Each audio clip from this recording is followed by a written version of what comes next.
Gracias a la organización pelo invito.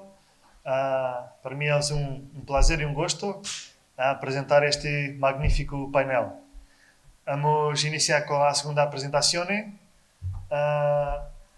que será apresentada por la Isabelle Gacci Torino, com o nome a utilização dos charcos permanentes e temporários da herdade da Mitra por mamíferos de médio e grande porte.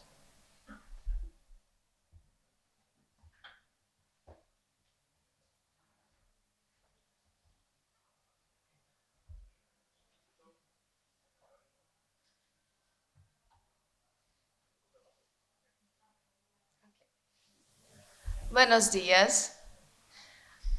Perdón por no hablar en español, pero hablaré en portugués lentamente, ¿ok?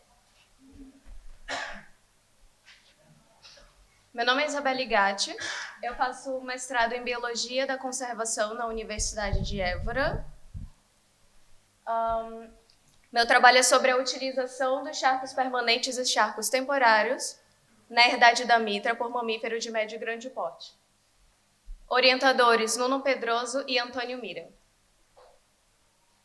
É importante ressaltar, então, o que são esses charcos. Os charcos é uma depressão no terreno em que ocorre essa acumulação de água. Entretanto, eles são muito negligenciados, porém são muito importantes para a biodiversidade, pois eles têm duas características, os charcos temporários e os charcos permanentes, em que os charcos temporários, em determinada época do ano, ocorre uma seca total, enquanto os charcos permanentes, dependendo do período, em alguma época do ano, dependendo das mudanças climáticas, pode também secar. E o habitat é muito importante para eles, principalmente para os anfíbios, porque eles colocam as larvas naquele local e, diferente dos rios, eles não têm predadores, então também é uma proteção para esse tipo de animal, e espécies adaptadas, como larvas de insetos em plantas aquáticas. A herdade da Mitra, então, é o local foco da pesquisa.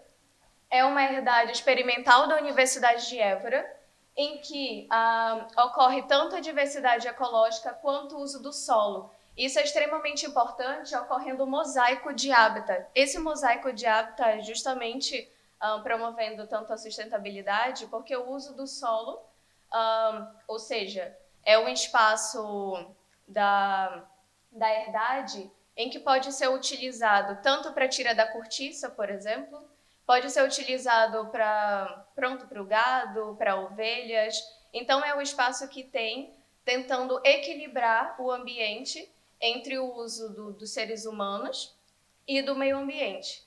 Isso, então, é uma característica do montado, ou seja, é um ecossistema importantíssimo também para a região de Portugal, como para outras. E ocorre esses charcos temporários secos durante o verão. Isso ocorre que o objetivo, então, do trabalho é avaliar a importância da disponibilidade de água dos charcos temporários e permanentes na herdade da Mitra, que é o local foco, em um ciclo anual. Então, durante todo o ano foi feita a pesquisa em que, para a presença e atividade de mamíferos de médio e grande porte. Isso porque a hipótese é que, à medida que o verão avança, os charcos temporários secam e os charcos permanentes, são aqueles que ainda vão possuir água, serão um recurso-chave para essa fauna. Portanto, a presença desses nos locais terá um aumento significativo. Essa é a nossa teoria. Essa, então, é uma imagem ampliada da herdade da Mitra, em que, em amarelo, estão os charcos temporários e, em rosa, os charcos permanentes. Ao todo, de charcos temporários são 6 e permanentes 4. É importante ressaltar que ela pega toda a herdade da Mitra, sendo que a metodologia utilizada, então, foi a riqueza e a atividade em relação às câmeras de disparo automático em 10 charcos, ou seja, são colocadas essas câmeras fixas em árvores, como mostra aqui na primeira imagem. Posteriormente, elas são direcionadas para a água e, por fim, é importante a escolha do local em que tenha algum vestígio de animal, e assim poderia aumentar as chances de fotografias de animais. Em relação à disponibilidade hídrica ao longo do ano, tanto as imagens de satélite quanto as observações em loco foram importantes, e principalmente a estação meteorológica da Mitra, que tem dados online para quem quiser acessar, e com informações das precipitações e da temperatura foram essenciais para esse trabalho. E essa metodologia é uma forma não invasiva para o animal, por isso que ela também é muito estudada. As configurações relacionadas com as câmeras é que elas ficaram 24 horas ativas e registro de 3 fotos, ou seja, toda vez que o animal passa, então ela é acionada por infravermelho, toda vez que o animal passa, a câmera é acionada e tira 3 fotografias daquele animal. A recolha de dados foi feita a cada 15 dias, ou seja, a cada 15 dias eu ia em campo, fazia a troca do cartão, que fazia aquela coleta das fotos, e a cada 15 dias ia retornando a pesquisa. As análises estatísticas, então, foi através de uma, primeiramente, análise exploratória, tanto da riqueza e da atividade em relação às estações do ano e a tipologia hídrica. Essa tipologia hídrica é relacionada com os charcos permanentes e temporários. Posteriormente, analisadas em variância nova, para saber se teve alguma significância, e, por fim, regressões lineares múltiplas para saber onde teve essa significância. Realizada no software IR, nível de significância de 0,05. Os resultados, então, confirmando por ser montado, tendo aquele período em que o pico de temperatura é o mínimo de precipitação, e esse período aqui é o verão. Em relação aos mamíferos registrados, com um total de 3.070 fotos, os mais registrados foram o Susescrofa, que seria o javali, a raposa e a gineta. Aqui são fotos, então, fotografias dos animais ao longo de todo o trabalho.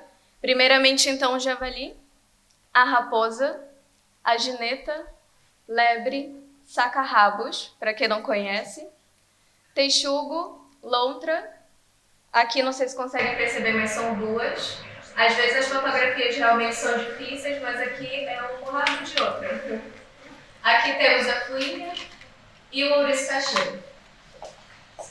Os resultados, então, em relação à estação do ano, foram resultados esperados, como a hipótese previa, em que, em amarelo, está o verão.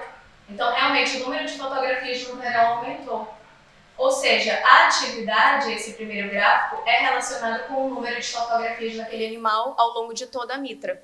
Enquanto a riqueza específica é relacionada com o número de espécies naquele local. Isso significa que, em média, a riqueza específica ao longo de toda a Mitra foi de 3 a 4 espécies, mesmo que ao longo da pesquisa nós registramos 9 espécies.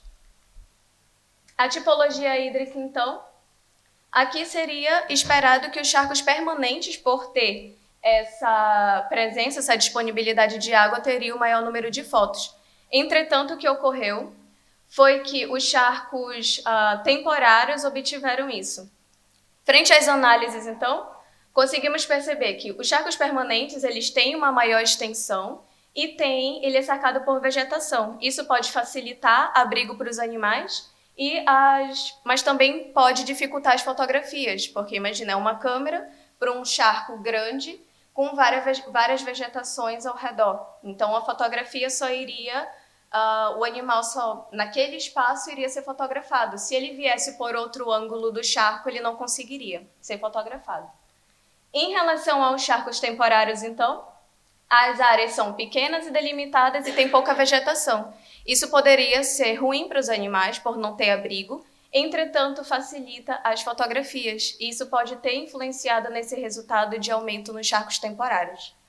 Enquanto que outro resultado importante foi um dos pontos, que é o charco temporário 3, que ele teve o menor número de registros fotográficos. Isso porque uma das características interessantes é que ele é o único sem coberto arbustivo, ou seja, não tem nada de abrigo para os animais caso apareça algum predador e ele tenha que fugir dali.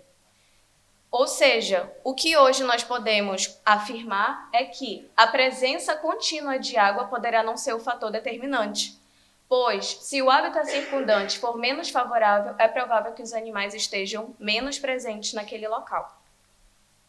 Logo, quando se fala das metodologias, toda metodologia tem seu lado bom e seu lado ruim. No caso desse tipo de metodologia, não sei se conseguem perceber, mas é uma câmera que realmente está de costas, ela está virada. Isso foi um humano que virou. Outra questão foi a questão de furto também. Então, mesmo ela sendo bastante camuflada, como vocês podem ver, ela está fixa numa árvore, mesmo ela sendo bastante camuflada, pode ocorrer a questão dos furtos e, além disso, as vacas.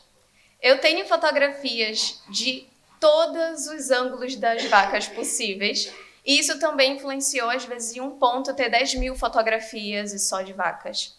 Outra questão também é que elas têm charcos que não tinham árvores, então nós tivemos que fixá-las com, estacas, e elas também viravam, o charco estava desse lado e elas viravam a câmera para o outro lado. E, por último, ainda pior, elas conseguiram pisotear a câmera e, por vezes, eu também encontrei a câmera dentro dos charcos, ou seja, com água. E a vegetação. A vegetação também é um fator que complica essa metodologia, porque assim como as vacas, se, como é por infravermelho e não estiver bem configurada, pode ter mais de 10.000 fotos também brincando de vegetação. Pontos para se melhorar. É necessário, então, realocar para áreas mais camufladas ou, então, em várias árvores no mesmo local, mas para que não fique visível para os seres humanos os possíveis roubos. Em relação à complementação da metodologia, poderia ser uma monitorização visual, além das fotos fotográficas, e a análise de indícios de presença, por exemplo, excrementos e pegadas poderiam também entrar nessa análise. Entretanto, era só eu fazendo a pesquisa, então se tivesse uma outra pessoa junto, poderia, enquanto uma estava fazendo a coleta de dados, a outra poderia estar analisando visualmente os animais, os excrementos existentes, que espécie, tem especialistas que realizam esse tipo de atividade. Por fim, para se concluir, é que necessitamos de pesquisas futuras complementares. A pesquisa de campo é uma pesquisa mais árdua, em que nem todo mundo gosta, e é fundamental que as práticas de gestão da água em áreas se concentrem não apenas nas margens, pois muitas práticas de gestão são muitas concentradas na margem, e as massas de água existentes, mas também nas áreas circundantes, pois a gente viu que também, se não tiver isso, o animal não é presente, ele foge, ele vai para outros locais. Além de que, visando a preservação da biodiversidade na Idade da Mitra, isso é de fundamental importância, e também na sustentabilidade da nossa pesquisa. As referências, e obrigada.